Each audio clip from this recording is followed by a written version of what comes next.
En la ciudad de Rosario, a las 12:15 del día 19 de diciembre del 2011, en la sede de la Facultad de Derecho de la Universidad Nacional de Rosario, se reúnen los miembros del jurado de tesis designados por resolución número 14 del 2011 del Honorable Consejo Directivo de esta facultad, los doctores Jorge Cini, de la Universidad Nacional de Córdoba, el doctor Jorge Franza, de la Universidad Nacional de Buenos Aires, y el doctor Omar Benavento, de nuestra Casa de Estudio, a fin de evaluar la defensa oral de la tesis doctoral del abogado magíster Gabriel Di Giulio, presentada dentro de la carrera de doctorado en Derecho de la Facultad de Derecho de la Universidad Nacional de Rosario, titulada Homo Iuris y elaborada bajo la dirección del profesor doctor Ariel Álvarez Gardiol. Preside el tribunal el doctor Jorge Cini y tiene la palabra el tesista. Buenos días. Tengo una profunda emoción de estar en este momento, en este lugar y en estas circunstancias. Al decir de Ortega y Gasset, no puedo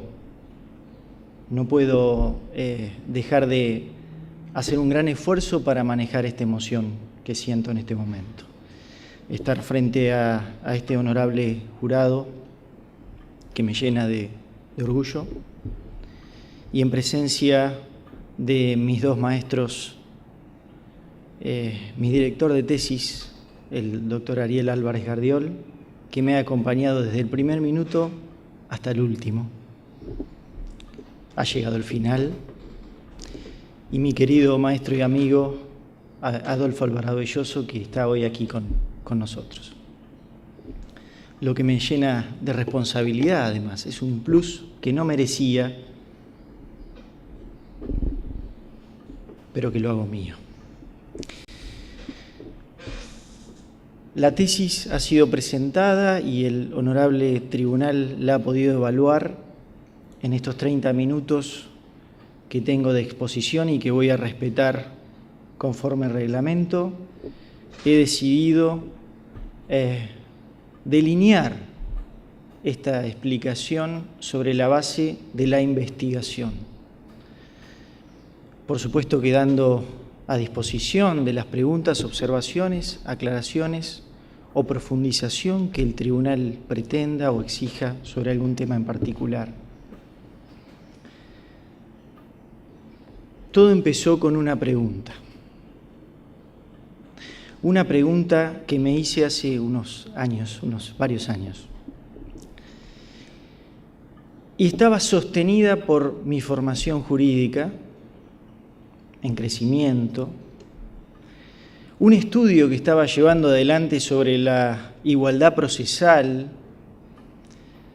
principio de igualdad procesal que me había obligado a estudiar el principio de igualdad ante la ley, que creía hasta entonces que era una derivación el principio de igualdad procesal del principio de igualdad ante la ley,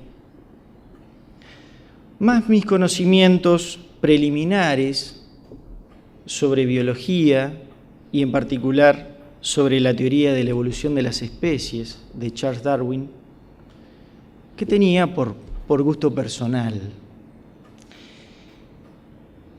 Esta pregunta suponía evaluar lo que indicaba la selección natural como el goce de los bienes de la vida para algunos, como eje o como elemento para la supervivencia de la especie.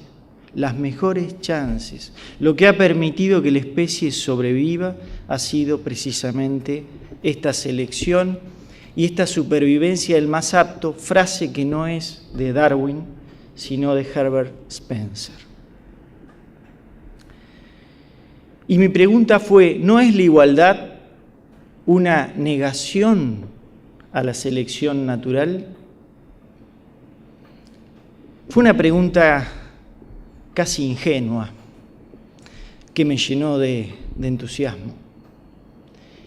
Y acompañada con la actividad del doctorado, permitió desarrollar o empezar el itinerario de la investigación desde los primeros momentos con sistematicidad. Claro, todavía no estaba del todo nítido al lugar donde quería ir. Yo tenía una pregunta y esa pregunta me exigió estudiar. Y abordé la temática estudiando el principio de igualdad, por un lado, pero también tuve que dedicarme a estudiar biología, la teoría de la evolución de las especies, y luego me choqué con Gregor Mendel y tuve que evaluar algo de genética, derivé en la teoría sintética de la evolución, y ahí vi y evalué a Darwin en toda su extensión, que fue maravilloso, Lamarck, Wallace, un mundo no tan distinto para la ciencia jurídica. Paralelamente, mis problemas jurídicos eran el concepto de igualdad y el contenido y los límites de la igualdad. Para ello, abordé un estudio histórico. La importancia del estudio histórico fue el método que obtuve de este estudio, que fue el método histórico, porque la historia de la humanidad en estos exponentes, al menos con carácter de universalidad, que he ido evaluando, desde Aristóteles, por ejemplo, hasta la Declaración Universal de los Derechos del Hombre, han mostrado una dirección. Esto es la flecha del tiempo, al decir de Mayou o de Stephen Hopkins. La historia marcaba una dirección en el derrotero de la humanidad. Una dirección que iba desde una concepción de la igualdad por semejanza, por categorías. Somos iguales si estamos en las mismas categorías. Esto es Aristóteles. Hay quienes sostienen o creen ver en Aristóteles el germen de la igualdad en su concepción actual, y esto no es así. Ciertamente Aristóteles defendía la igualdad en sus fundamentos de justicia, en su libro Ética, pero defendía la esclavitud y explicaba la esclavitud. Somos iguales los libres. Y este concepto de igualdad por categorías no es la igualdad que hoy tenemos en la humanidad. Y en mi tesis he tratado de volcar los aportes, algunos ideológicos, otros críticos, otros conflictivos con derramamientos de sangre, la Revolución Francesa, las guerras mundiales del siglo XX. Y ahí vamos viendo cómo este método histórico marca una dirección donde la igualdad por semejanza se va superando. La abolición de la esclavitud fue un hito importante, el liberalismo, y por eso las ideas de Voltaire y su tratado sobre la tolerancia, aun cuando fuera criticado por antisemitismo.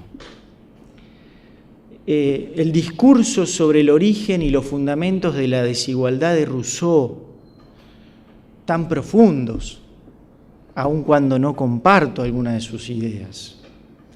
Y naturalmente Montesquieu, dando origen al movimiento que fue el liberalismo.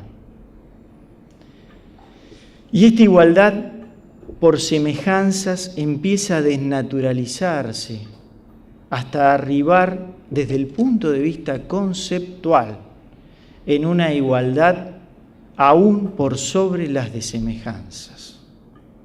El sufragio universal, los derechos de la mujer y otros avances que han ido sumando y le han dado contenido a esta igualdad, pero siempre en esta dirección temporal es un camino que tiene una vía, y en esa vía está dirigida la humanidad. Esta igualdad que hoy se compone, de acuerdo al resultado de este estudio, con dos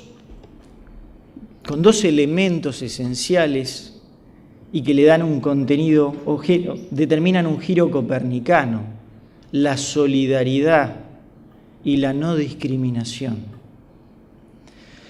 La solidaridad y la no discriminación hacen que este principio de igualdad, que originalmente se materializaba en derechos, tengo derecho a el goce de los bienes de la vida porque soy un ser humano, solo por mi condición de tal, se integra con obligaciones.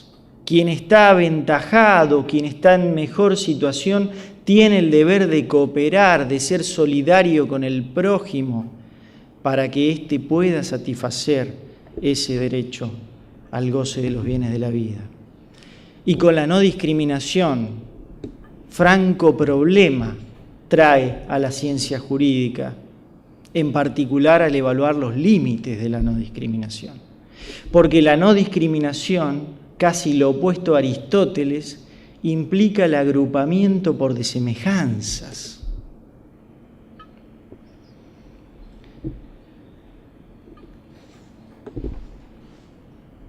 La pregunta decididamente debía ser otra, no la original.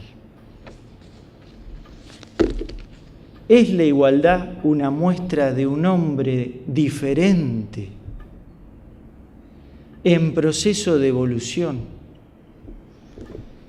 Nuevamente debía enfrentarme a la pregunta y a un estudio más profundo y amplio del derecho, de la filosofía del derecho, de la biología y de la genética. Y empecé por el Homo sapiens. Claro, esto no es biología. Yo debía obtener y tomar aquellos elementos que estaban relacionados o que podían implicar un efecto directo en mi objeto de investigación. Lo importante que voy a enumerar en esta exposición oral breve del Homo sapiens es la conciencia individual autodeterminada. La autodeterminación, la idea del yo por oposición al otro, del sujeto por oposición al objeto, que es todo aquello que no soy yo, originalmente este problema, la angustia de la temporalidad y de la muerte, generaron naturalmente un cambio en la especie. Esta conciencia individual autodeterminada es lo que da origen al derecho. El derecho no es posible sin la existencia de esta conciencia individual. Pero esta flecha, esta dirección, este camino que marcaba el derrotero de la evolución del concepto de igualdad, estaba mostrando, especialmente con algunos cambios recientes, el advenimiento de una conciencia diferente, que se sumaba a la conciencia individual. No me atrevo a decir que la sustituye, pero que se suma, una conciencia colectiva autodeterminada, donde la relación del individuo con la especie, con el mundo que nos rodea, tiene otro sentido. A este hombre que le preocupa argumentalmente al menos el medio ambiente, pensando en una igualdad para generaciones que no existen en la actualidad, sino en el futuro, está asumiendo una idea de igualdad que supera ostensiblemente las previsiones, aún de los grandes maestros de la edad moderna, y aún de los grandes maestros del siglo XX. También debía abordar la conducta y estudiar la conducta, la costumbre, la transmisión por la herencia. Y ahí, luego del brete en el que me vi involucrado entre las discusiones actuales de quienes sostienen que es la genética la que motiva la conducta, normalmente estos son los genetistas. Y ahí existe toda una corriente que se llama genética de la conducta. O de aquellos que sostienen que es la conducta la que se internaliza y a lo largo de generaciones se traduce en una transmisión genética, la sociobiología o la psicología genética. Sí pude advertir que existe un patrón común en la comunicación y en la transmisión de información que indica que nuestras calidades intrínsecas, aquellas que nos definen, son variables y no solo se definen por la transmisión genética, materia que no tiene nada que ver con nuestra ciencia desde esta óptica, sino que también la habitualidad, el aprendizaje reiterado, costumbre, de generación en generación puede derivar en una aprehensión de esa cualidad por la especie. Y esto ya lo decía Darwin al estudiar la relación entre el instinto y la costumbre. Arribé a la conclusión de que esta segunda pregunta tampoco era correcta. Fue necesaria para llegar al lugar al que estaba accediendo, pero debía ser formulada de otra manera. ¿Puede definirse a nuestra especie con exclusión del principio de igualdad? Y esta era la pregunta, porque mi tesis no es una tesis que trate de la igualdad. Mi tesis es una tesis sobre el hombre.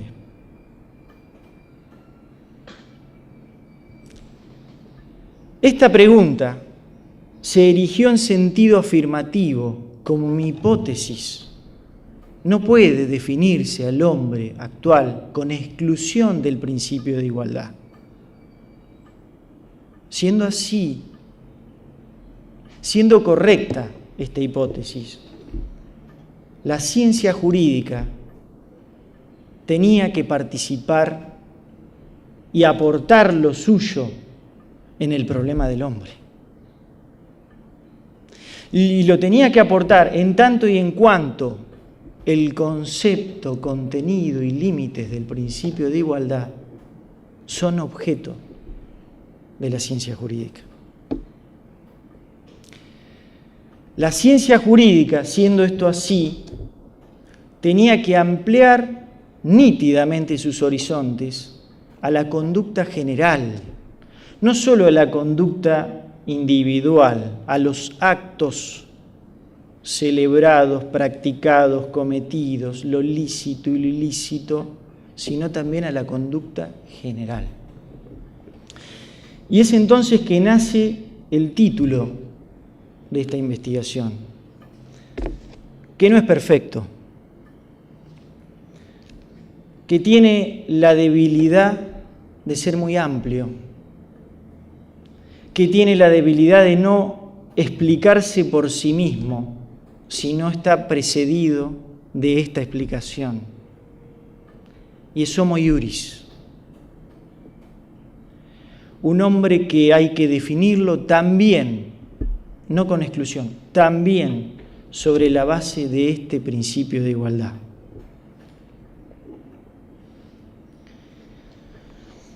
Como el estudio era de la conducta y me había derivado en el problema de esta conducta general, debía evaluar el conflicto. Y entonces me encontré de repente frente a cualidades que había estudiado desde la biología o la psicología y antropología, como los impulsos altruista y egoísta, que son los motores de la conducta. Me vi frente ahora un homo iuris en conflicto intersubjetivo, en conflicto de intereses. Y me encontré con el derecho procesal, casi visto desde afuera, no desde dentro.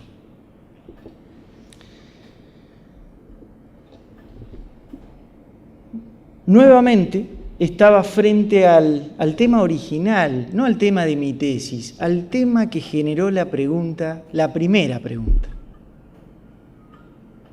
que fue el principio de igualdad procesal. Ahora lo tenía frente a mí el problema. ¿Era este principio de igualdad procesal una derivación del principio de igualdad? ¿Era lo mismo? ¿O acaso eran cuestiones diversas?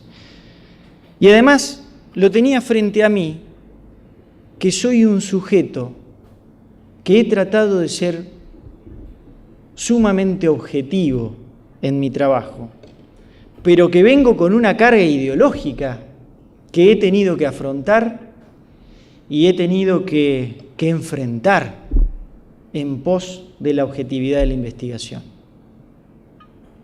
Una carga ideológica que me otorgaba una mirada que no puedo ocultar a raíz del garantismo procesal que sustento ideológicamente.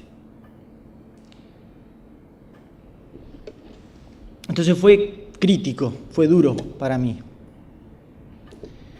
Sin embargo, creo, y espero que el tribunal así lo entienda, que existe o se traduce en la tesis en un esfuerzo importante en mostrar las visiones que hoy dividen el pensamiento ideológico procesal sin augurar una conclusión, sino hasta luego de explicadas los motivos que, acorde a este homo iuris, resultaban su derivación lógica.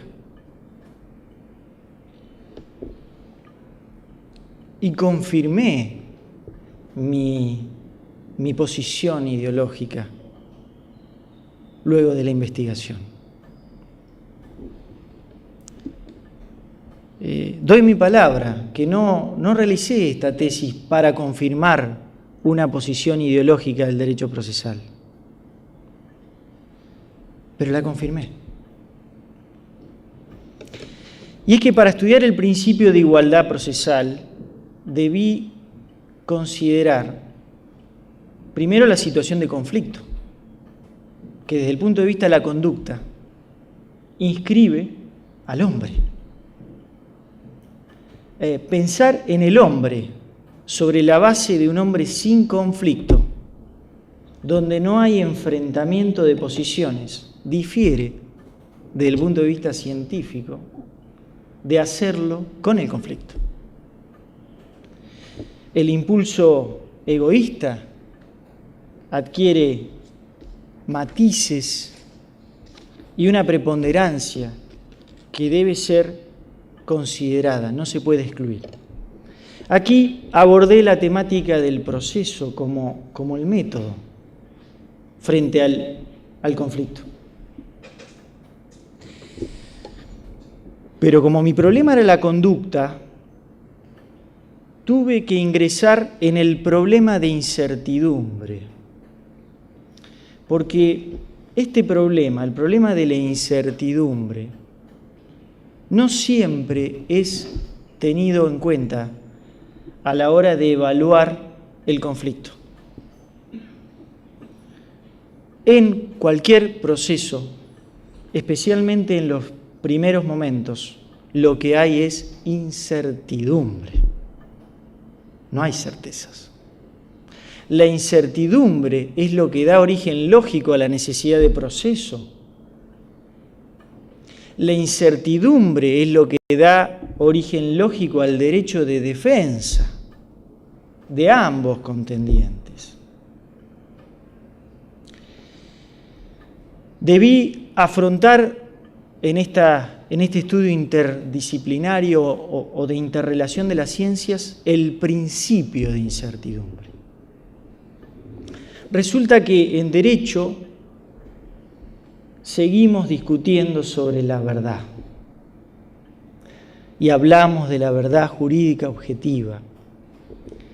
Y ya en la física, por lo pronto en la física cuántica, el determinismo jurídico, es decir, esta teoría científica que indica que se puede predecir lo que va un suceso a futuro conociendo todas las circunstancias precedentes, se puede acceder a la verdad, fue abandonado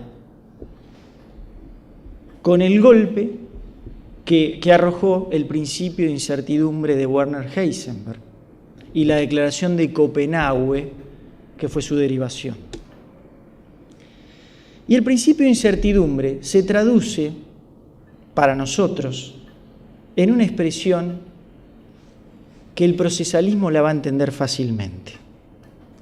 La búsqueda de certidumbre acarrea incertidumbres, porque quien busca, quien quiere llegar al descubrimiento de un suceso, interfiere en los elementos que otorgan la información de ese suceso.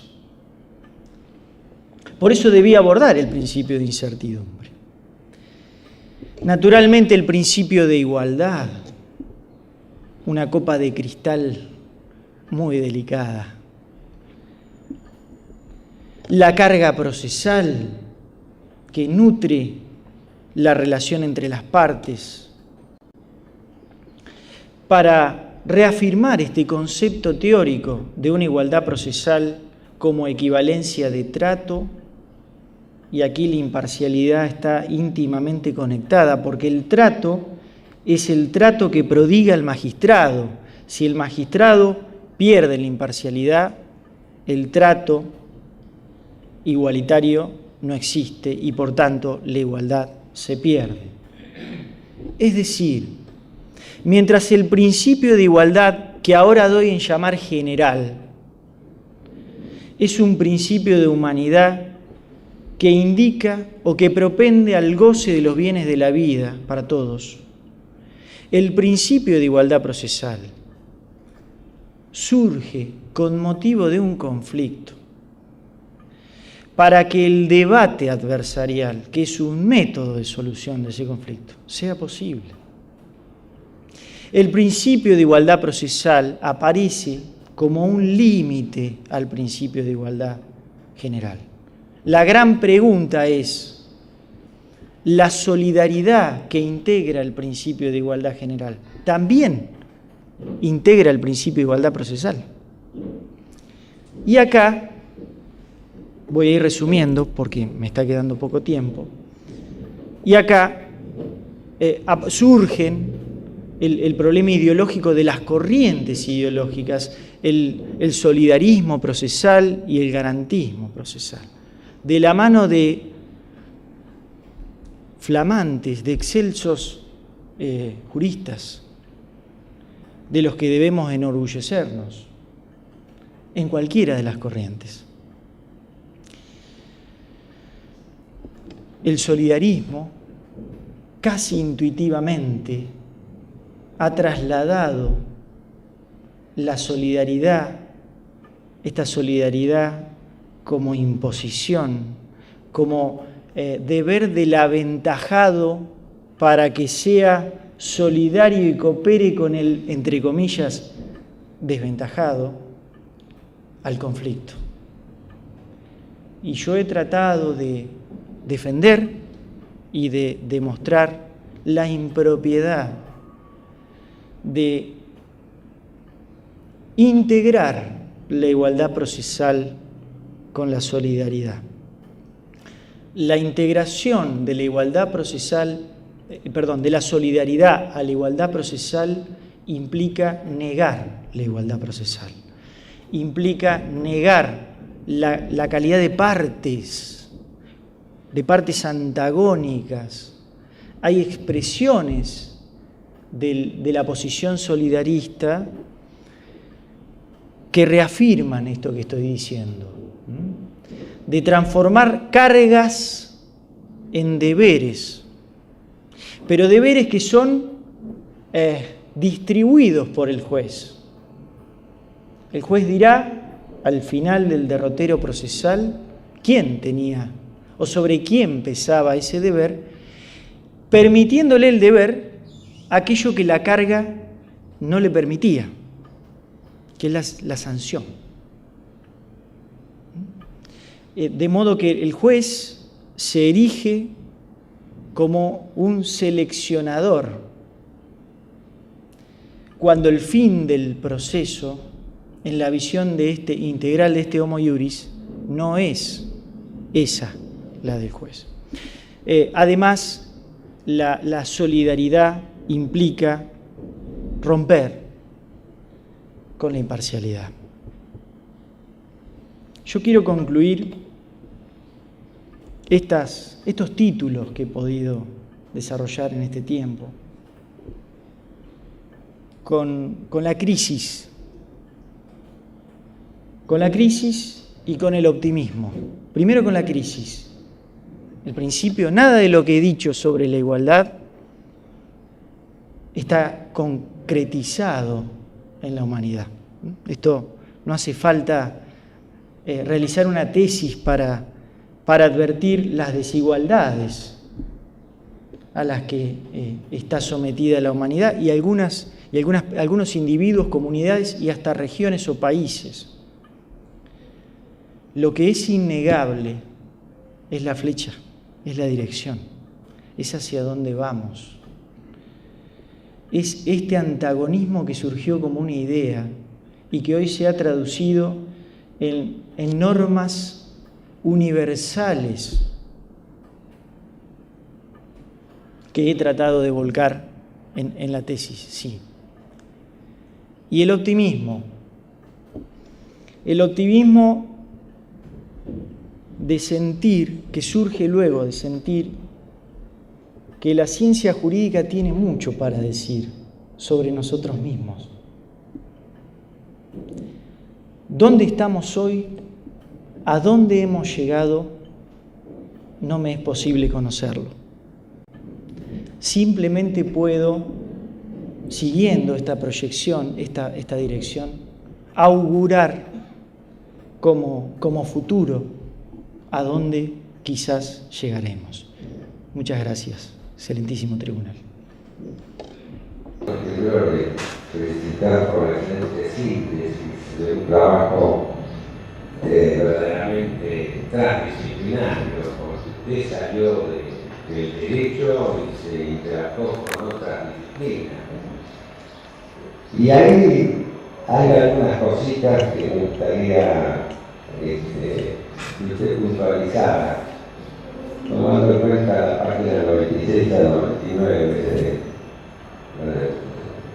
de la tesis. Usted habla de herencia como patrón biológico de la teoría de la evolución de las especies de Darwin y su influencia en la ciencia jurídica. Me gustaría que pudiera precisar este enfoque. Considerar si desde las otras disciplinas, la biología y luego la genética, era posible que las condiciones que participaban como características de una especie podían ser generadas por la conducta y no solamente por el medio ambiente, por la competencia, lo que llama la selección sexual, que es una de las grandes derivaciones de la selección natural y conservación de las especies de Darwin. Y utilicé la palabra herencia, que es el término que utilizaba Darwin, por supuesto antes del descubrimiento de la genética a través de la mano de Gregor Mendel, que viene a completar e integrar este mecanismo de la evolución. Y encuentro en Darwin un capítulo destinado al estudio del instinto como aquello que se transmite por la herencia. Luego se entiende que es la información genética, lo que nosotros portamos en nuestros genes. Pero también estudia la costumbre, y la costumbre es conducta. El principio de igualdad no es natural, no ha sido una particularidad de las especies en general, sino la selección natural. Y el problema era ver si la conducta de este Homo sapiens autodeterminado, una idea que luego se traduce en conducta, porque además la complejidad es que no es conducta material pura, nace a través de una idea. Era posible desde la explicación de las ciencias que estaba interrelacionando que se traduzca en una cualidad de la especie. Y lo confirmo primero con la lectura de esta explicación que da Darwin en el siglo XIX, pero finalmente con las escuelas que después desarrollo entre la genética de la conducta, la sociología de la conducta y la memética, que es toda una teoría que sostiene que paralelamente a los genes, información que se porta en las células, existen los memes, que es una información cultural que se va transmitiendo y que de algún modo también define las cualidades.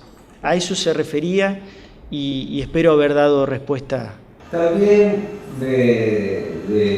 destaco, digamos, de la inquietud de cómo usted ha desarrollado el principio de la humanidad, analizando todas las constituciones argentinas, provinciales, latinoamericanas. En ese aspecto me gustaría saber cuál resultó la que más acabadamente exterioriza el principio de humanidad. Y también el principio de inocencia del Homo iuris. Con relación a lo primero, entiendo que los textos normativos eran una evidencia que confirmaba este concepto de igualdad. Desde la Declaración Universal de Derechos Humanos de 1948 es un texto precioso. Por eso yo he volcado desde el preámbulo en sus aspectos más significativos para la igualdad hasta las normas que se encargan de definir esta igualdad. Y es bastante completo ya en 1948. Y voy a hacer una observación a propósito de la última cuestión de esta pregunta. La Constitución Argentina de 1853 tenía 2 expresiones de igualdad explícitas, solo 2, y le diría imbuidas con este movimiento liberalista desde Montesquieu en adelante, pero sin la integración de la solidaridad y la no discriminación. El artículo 16, que ha sido interpretado por la Corte, especialmente en un sentido impositivo, y el preámbulo de la Constitución, donde en los fines está de algún modo expuesto esta idea de igualdad. De un modo implícito surge del artículo 18, con el término ningún, que analizo en mi tesis. Pero fíjese que la reforma de 1994 incorpora normas que le otorgan a la igualdad un contenido mucho más significativo en el sentido expreso de la palabra. Por cierto, la Corte, hablando del régimen constitucional, siempre podía interpretar el concepto e incluirlo sin necesidad de una norma expresa, pero como evidencia nuevamente de esta dirección, la reforma de 1994 significó un incremento en el contenido de la igualdad normativamente considerada en nuestra Constitución Nacional, con reconocimientos de los pueblos aborígenes, de los derechos de la mujer, la ancianidad, el medio ambiente, los derechos colectivos. Esto es un homo iuris. La segunda referencia suya era sobre la inocencia. Yo ahí abordo un problema que es la naturaleza jurídica de la inocencia. Y ascribo, esto no es necesariamente objeto de esta tesis, ascribo al concepto de Estado como estándar preexistente, que de algún modo está en el artículo 18. Nadie será penado sin juicio, ningún habitante de la nación será penado sin juicio previo, implica que de algún modo nacemos inocentes para la Constitución, para hacer un antagonismo con un concepto religioso. Este Estado, este estándar jurídico, se pierde con la declaración de culpabilidad firme. Ciertamente todos los pactos internacionales que sobre derechos humanos tienen jerarquía constitucional utilizan la expresión presunción de inocencia. Y la doctrina, en algunos casos, no distingue, y en una misma obra se habla de presunción, de estado, de principio, y ocurre que la presunción de inocencia es asequible en un sistema de jurados, porque el jurado no ha intervenido con anterioridad en la causa, y por lo tanto no conoce nada, o no debería conocer nada de la causa. Hablo del jurado anglosajón, del jurado popular. A ese jurado se le da la instrucción a la hora de emitir el veredicto de partir de la presunción de inocencia en un sistema de valoración de la prueba que es el sistema anglosajón más allá de la duda razonable. Esto se ha volcado en los pactos, pero se ha volcado en los pactos en sistemas procesales que no tenemos jurado, sino que tenemos jueces que intervienen con antelación, admiten y desestiman pruebas, en materia penal liberan excarcelando o no lo hacen a personas procesadas, en un modelo que se basa en la presunción de culpabilidad. Esto es, el avance, por ejemplo, en materia penal de un íter procedimental supone la presunción de culpabilidad. No vamos a leer ninguna prisión preventiva que en sus fundamentos tenga la presunción de inocencia. Los fundamentos van a arrojar como conclusión la presunción que hay elementos suficientes para presumir que determinada persona ha participado en la comisión de un hecho ilícito. Entonces, no aparece como correcto sostener el término presunción de culpabilidad. Y de ahí aparece la corrección que propongo como estado de inocencia. Con respecto al principio de incertidumbre, que también me dio un poquito de interés, ¿no?, de profundizar el tema,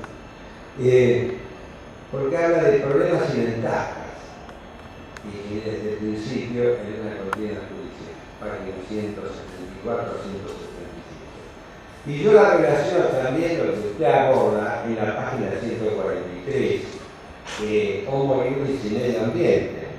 También ahí le diría, ¿qué relación hay en el principio de incertidumbre y esta nueva convolución, que ya no es el medio ambiente, sino es el desarrollo sustentable? Con relación al principio de incertidumbre, partiendo de esta premisa que indica que la búsqueda de certidumbre acarrea o genera incertidumbres, esto se descubre en física cuántica, se advierte que mirando la realidad, es decir, el proceso como actividad, lo que uno advierte es que hay selecciones. Para utilizar una metáfora, hay tijeras y pegamento. Y las partes eligen recortar, fragmentando o desfragmentar los hechos, las pruebas, darle un sentido que mejor respalda el interés que está en conflicto. Todo esto implica afectar el acceso a la certidumbre, que sería la verdad como fin utópico, si se quiere. Pero además, en el proceso hay interferencias en esta búsqueda, si se quiere, o en esta lucha por la certidumbre. Estos problemas surgen de la idiosincrasia judicial, de la interacción de terceros. Los testigos son componentes muy caros para el acceso a la certidumbre.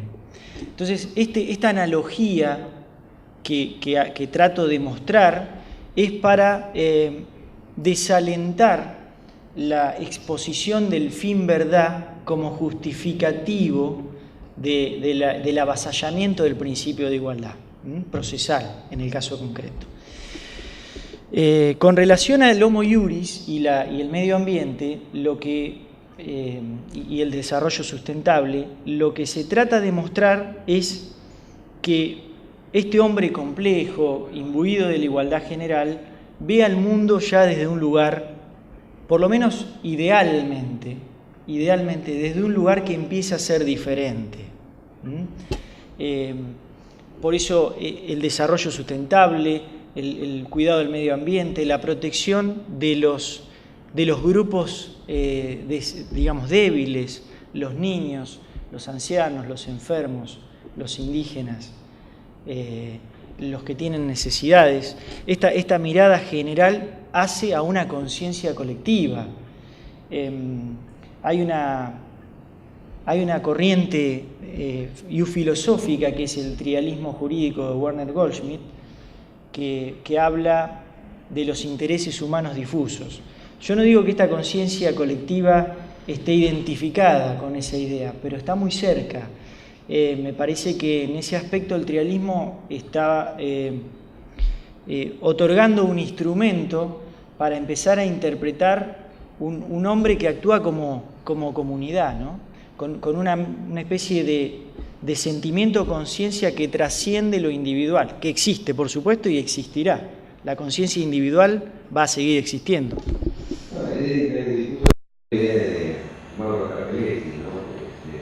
Pero más allá, el tema, el cambio jurídico que se vislumbra es el recorte de los derechos individuales, por ejemplo, el derecho de propiedad, en función del interés social, porque el ambiente es un derecho subjetivo público y por lo tanto está por debajo del derecho subjetivo. La Cumbre de Río, que fue positivizada por la ley 25.675, cuando habla del principio precautorio, que para el derecho procesal son las medidas cautelares, y el artículo 32 que da amplia facultad a los jueces para ordenar el proceso, saliendo del principio de juego de garantía, después del ambiente es otro perfil, habla de incertidumbre científica como forma de viabilidad. Entonces, fíjese cómo la física cuántica, de alguna manera, también está impactando en la relación jurídica. Y la última pregunta, que expresó mi impacto, por eso le digo, más que pregunta, es que me desvele esta inquietud que usted plantea en la tesis. ¿Por qué se refiere, página 196 a 199, en su tesis, que la objetividad coloca a la investigación por encima de la investigación del investigador y garantiza el progreso de la humanidad? El problema de la objetividad es que es su asociación con la imparcialidad. Hay en la literatura jurídica en general y procesal en particular si se me permite, una confusión de términos. Entonces se dice que los jueces tienen que ser objetivos e imparciales. Las normas que regulan las causales de recusación de un magistrado incluyen, en algunos casos, también cuestiones de objetividad. Y en el procedimiento penal, donde aparece un sujeto que es el Ministerio Público y que tanto preocupó a la literatura procesalista de mediados del siglo XX, entre ellos al maestro Alfredo Vélez Mariconde, que la ha estudiado en profundidad, reaparece este problema de la objetividad, donde un ministerio fiscal se postulaba que debía ser objetivo e imparcial.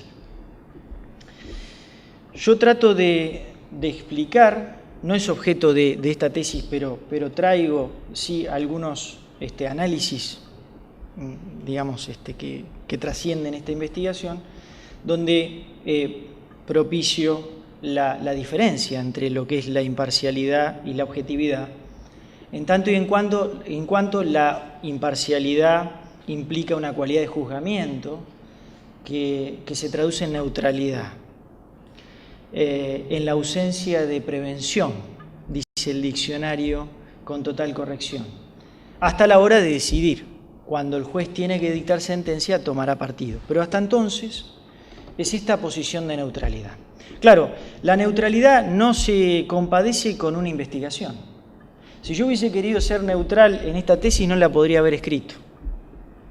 Me tendría que haber sentado, quizás escuchar a alguien que hubiese hecho la investigación y luego tomar una decisión. Desde el momento que me propuse esta tarea de investigar, no he podido ser imparcial, lo que no significa que he dicho cualquier cosa. Mi investigación ha tenido que, o he querido que se preserve dentro de los límites del raciocinio, y eso lo da la objetividad.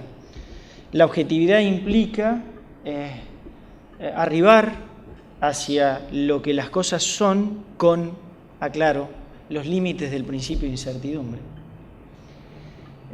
Con independencia del sujeto, es decir, de cómo me gustaría a mí que fueran, o incluso cuál es el interés que yo tengo por el lugar donde quiero. Por eso que el que investiga, un fiscal o el doctorando, tienen que ser objetivos.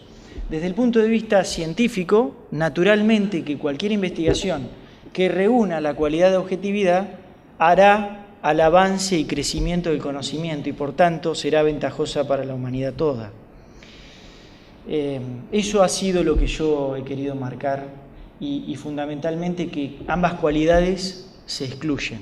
Si quiero ser imparcial, no puedo ser objetivo, y desde el momento que quiero ser objetivo, no puedo ser imparcial. Por eso creo que en Latinoamérica tenemos muchísimos jueces objetivos, quizás, pero muy pocos imparciales. Bueno, varias reflexiones. En primer lugar, yo también debí tratar de apelar a la imparcialidad, difícil, porque Javier Lluvio nos une un camino ya recorrido, pero quiero marcar algunos ítems y, por supuesto, formular alguna pregunta. Los ítems que me parecieron de relevancia fue que cuando uno abre una tesis, la lectura o un juris, lo dije, de dónde se viene y hacia dónde se va. Y ayer la volví a repasar, si se me permite coloquialmente, reposera por medio, pero repasada la tesis. Y me encontré en la segunda lectura con algo muy interesante. Ese ítems de el rubro, la igualdad general, la solidaridad como principio rector, aportante de la igualdad, y cómo se produce ese quiebre, donde en el proceso, dado que le puse atención a ese tramo de investigación, la solidaridad no puede estar presente para aportar igualdad.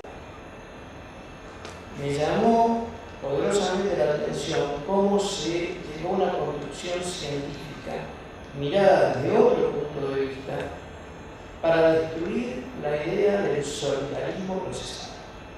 Cómo lo solidario, cómo la exigencia de lo heroico, que no lo pide el derecho. Y quizás esa es una primera pregunta. ¿Pide el derecho a actitudes heroicas, el derecho en general, las normas generales, a los sujetos en holocausto de sus propios intereses? Porque parecería para el solidarismo que lo que está pidiendo es una sobreexigencia en función de la igualdad que precisamente colisiona con el principio egoísta del hombre. ¿Es correcto? Sí, eso es lo que postula la tesis. Por supuesto que la actitud heroica no está prevista en la conducta común del hombre. Podríamos evaluar en la defensa de la patria, quizás sea una excepción, ¿no es cierto? Pero no es esto la conducta general, sino que estamos frente a una situación especial y coyuntural. Cuando uno empieza a evaluar cómo se construye el solidarismo o la solidaridad en el principio de igualdad procesal, uno va viendo también el avance. Este avance argumental que se va dando desde la doctrina procesal y la Corte, hay una dialéctica, empieza o comienza con el problema de la verdad. El problema de la verdad, que ha sido definida con una frase muy sencilla para el procesalismo, la verdad jurídica objetiva o la verdad material, no discutimos, simplemente la exponemos, es una cuestión apodíctica. El problema de la verdad ha abierto un sinnúmero de puertas. Si buscamos la verdad, la carga procesal es un concepto que se debe sustentar a rajatablas. El juez tiene que sustentarla a rajatablas. La imparcialidad, si buscamos la verdad, buscar la verdad implicaría un juez objetivo, porque el juez objetivo debería decir, bueno, mire, yo quiero saber lo que las cosas son, más allá de lo que las partes me digan, porque entiendo que es un juez objetivo, un investigador. Y aparece toda esta teoría del dinamismo de la carga procesal. ¿Y el dinamismo de la carga procesal en qué se sustenta? En un deber que cae de un lugar, que no sabemos, yo por lo menos no sé bien de dónde, pero desde el punto de vista argumental quizás de lo que se dio por cierto, la verdad, que es el deber de colaboración. Las partes tienen el deber de cooperar. Pero a esto le faltaba una explicación adicional, porque suena a incompleto, ¿no? Y la explicación adicional vino de la mano de un maestro. No podemos desconocer la importancia que ha tenido Augusto Morello, un maestro del derecho, aun cuando esto que sostiene yo no lo comparto. Augusto Morello sostiene en una de sus obras que el proceso es una empresa común. Le faltó decir que hay animus societati, ¿no?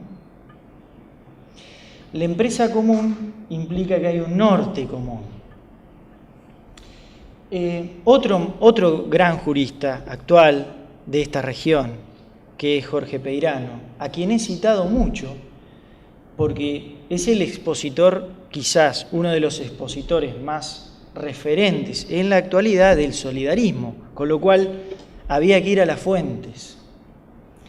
Acuña esta idea de la empresa común, pero adiciona, casi sin exponerlo sistemáticamente, pero se avisora una crisis de la carga procesal.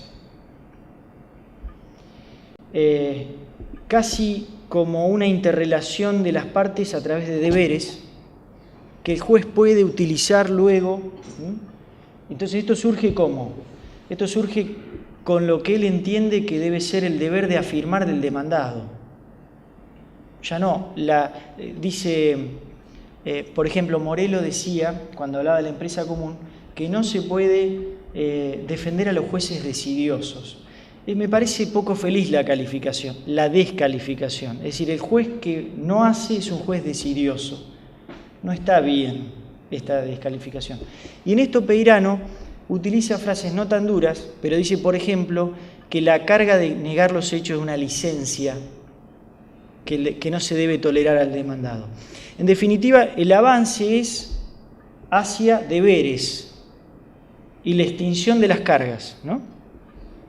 Pero esto, la primera pregunta que me hago es, bueno, ¿de dónde surge? A ver, ¿cuál es la prueba de que el proceso es una empresa común? ¿De dónde surge? Y la primera pregunta es, a un demandado nadie le pregunta, sí, señor, ¿usted quiere ser demandado? No, se lo demanda y la acción tiene ese poder, el poder de vincularme a un proceso como demandado aun cuando yo no quiera. Por tanto, desde ese lugar no hay empresa común. Luego, hay conflicto antagónico de intereses. A mí me gusta mucho la doctora Andrea Meroy, a quien he citado mucho en mi investigación también, cita una frase muy interesante sobre la justicia de Rawls, que es colocarse en una posición que implique asumir los distintos roles para luego emitir un juicio. Pensar que yo puedo ser el juez, pero puedo ser el actor y puedo ser el demandado. Me parece que la visión, en este sentido, es una visión que es miope. Lo grave de esto es que es impuesta. O sea, hay solidaridad en el principio de igualdad. ¿Por qué? Porque alguien lo dice. Si ascribo, sostendré eso. Si no ascribo, sostendré lo contrario. Esto es dogmatismo, no es ciencia. Pero por otro lado, que también es caro desde el punto de vista ideológico, en realidad, si uno, bueno, esto lo vemos desde nuestra escuela procesal, cuando uno empieza a husmear, a tratar de buscar el fondo, casualidad mediante, esto implica incremento de facultades judiciales. Me pareció un hallazgo eso de que el proceso no es un emprendimiento común ni causa común. Y el segundo hallazgo y pregunta que realmente me impactó fue la carga como consentimiento informado. ¿Por qué? Porque me hizo autorreflexionar sobre algunos aspectos. Cuando una persona en su domicilio real recibe una notificación para absolver posiciones, realmente toma la dimensión y se la puede prevenir con ese consentimiento informado que la carga es personal, real, que debe prestarla. Digo esto porque muchos litigios se han definido por la ficción de aquella persona que recibió un documento de la mano cédula diciendo debe ser un error. Yo constituí domicilio procesal de mi abogado, ya lo llevaré dentro de 2 o 3 días y con eso se define el pleito. La carga como consentimiento informado realmente me pareció un hallazgo porque, por ejemplo, en la notificación de cargas personales de las partes, algo deberíamos hacer para prevenirla. Algo. O sea, cuando la parte otorga poder, deberían prevenirse de cuáles son las cargas procesales personales para que haya consentimiento informado, porque de hecho no lo hay. Una reflexión sobre ese tema. Sí, absolutamente de acuerdo. Para mí ese es el problema de la absolución de las proposiciones en nuestros regímenes. Porque sostienen que viola el derecho a la autoincriminación coaccionada. Yo creo que no. Creo que no es ese el problema. El problema es el del consentimiento informado. Porque la carga es una carga de negar o reconocer. No se lo invita a declarar, se lo invita a contestar.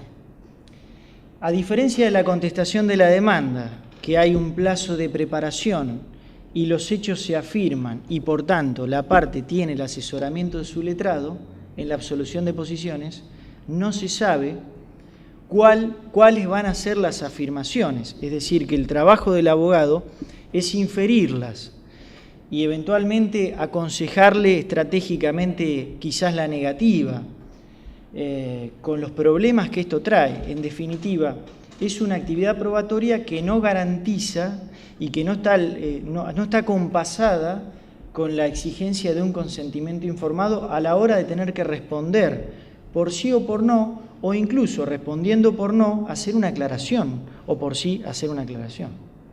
Una última reflexión que también me llevó a la tesis. Yo creo que buena parte del solidarismo omite un dato que me parece la mayor relevancia. Lo decía Couture. El que invoca los hechos normales está exento de prueba. Yo creo que toda esta historia, las cargas probatorias dinámicas y todo esto, es porque se nos ha ido esa idea. Entonces, en un proceso no se trata tanto del solidarismo, sino de el que invoca el hecho normal está exento de prueba. Porque, pregunta, si una persona entra moribunda, casi, a un quirófano, porque ha sufrido un accidente con múltiples fallas, o un accidente de tránsito con múltiples fallas orgánicas, lo normal y habitual, lo que tiene que acreditar el médico es el estado que ingresó. Y el resto, si murió, que es un hecho anormal, ¿quién lo acreditará? Pregunta y reflexión, porque evidentemente también hay que incluir dentro de la crítica del solidarismo que no hace una sola reflexión sobre los hechos normales y los hechos anormales.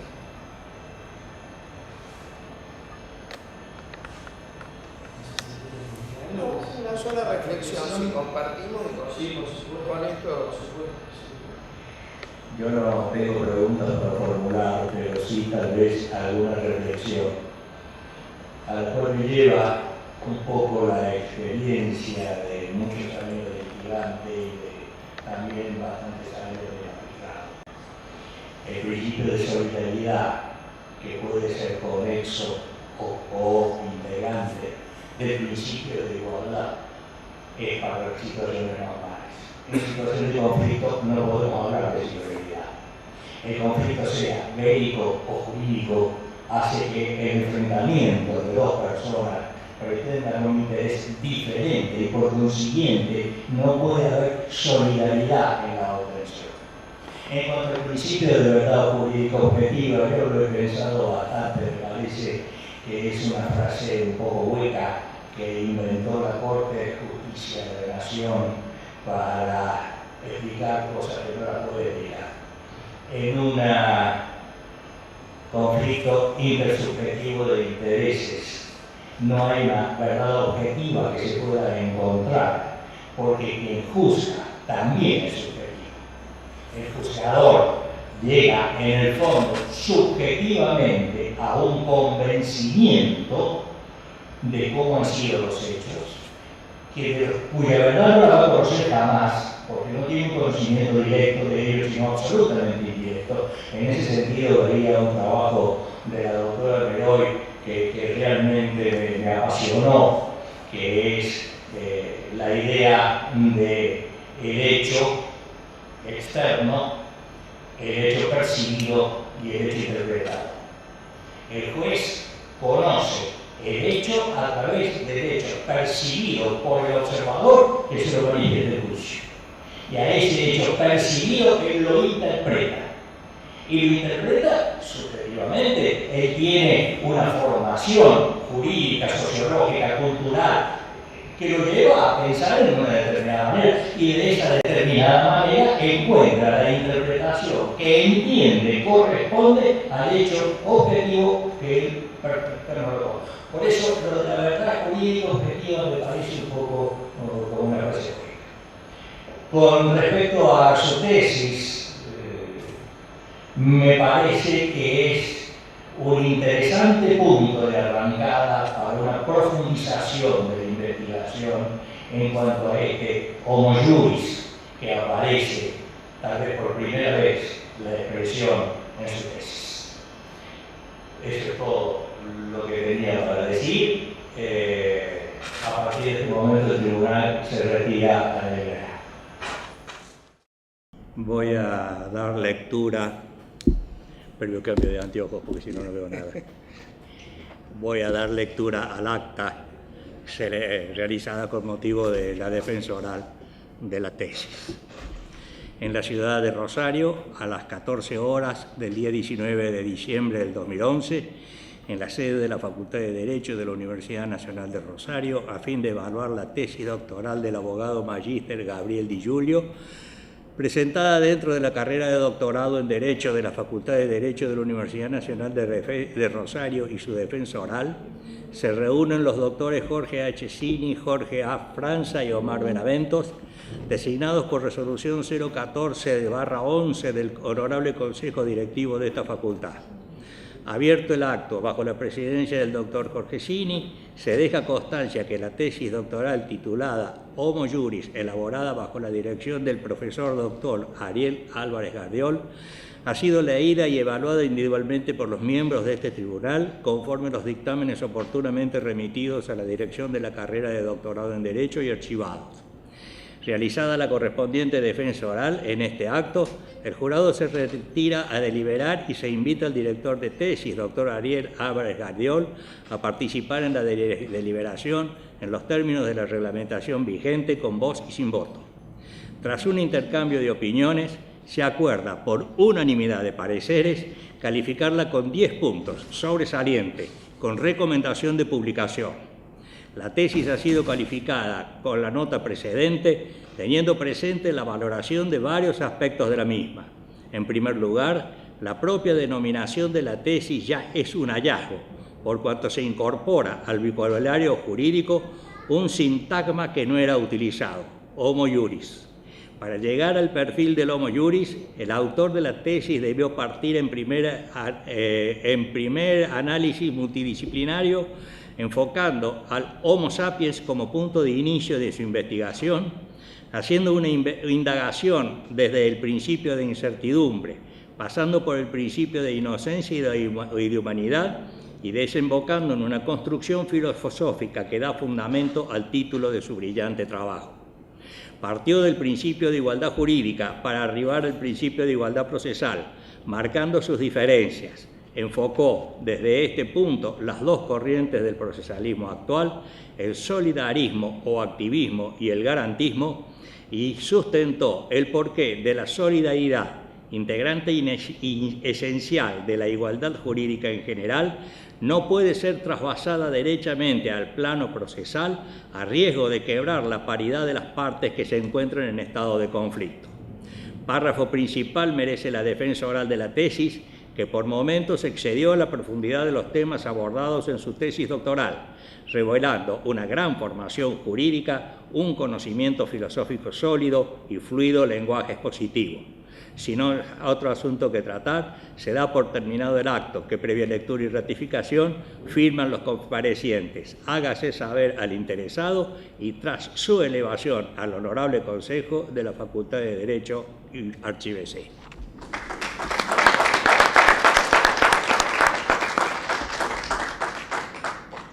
Doctor Di Giulio, en representación de la Universidad Nacional de Rosario, de la cual no pertenezco, le hago entrega de esta medalla. Mucho gusto, muchas gracias y felicitaciones. Felicitaciones. Muchas gracias. Bueno, con lo que se dio por terminado el acto. Así es.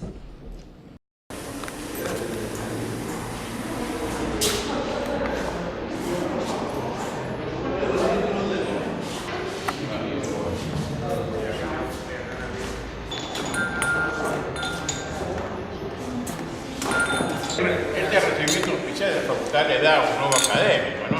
Muchas gracias. Sí. Doctor en Derecho. Título máximo.